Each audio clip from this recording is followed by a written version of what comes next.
Hey everyone, this is Fabio here, back with your money tip. Today I wanted to talk about investment properties. I see a lot of people reading a lot of motivational books and getting into investment properties when they really shouldn't, or they're not ready to do it yet.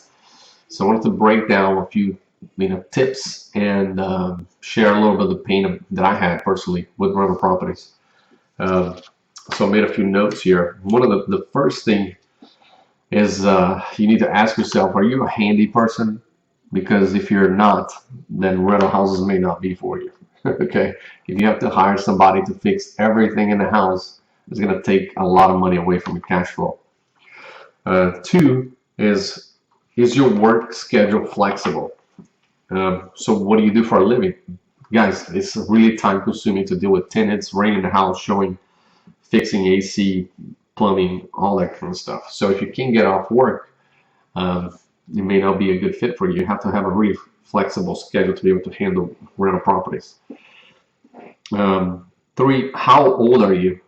If you're young and you're still starting to make more money in your number one job, that may not be the right time for you to buy rental houses yet. I believe if you're a little bit older and you have a little more time free, or if you're semi-retired, then rental properties are awesome because you have all the time in the world to change light bulbs for your tenants. But if you're busy at work making money, do you want to take time away from your money-making activities to go deal with tenants? I divide my work week between green time and red time.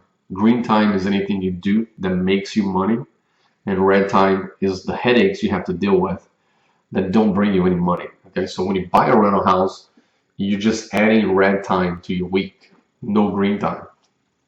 For example, as a mortgage loan officer, green time for me is meeting with clients, meeting with builders, meeting with realtors, anybody that can refer business to me, previous clients, current clients.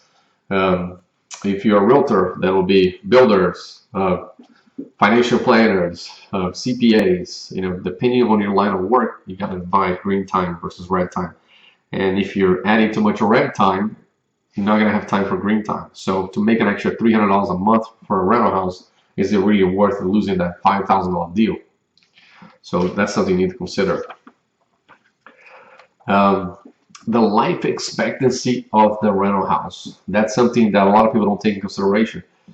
Typically, houses are built to last 30 years. So if you're buying a house for $30,000, $40,000 and a house that's 40 years old, get ready because you're gonna have some serious expenses. You're gonna need a new roof, new AC. You're gonna need to, your cash flow is gonna go all of it plus some to the house. And it's really hard to buy a new rental house, but most people don't do it because it would be too expensive. So you got to take it with a grain of salt. The theory versus reality, it's two different worlds. You got to figure out the occupancy rate and figure out what the percentages are before you look at all the pretty numbers. It's going to be this and your profit is going to be this. The reality is going to be very different.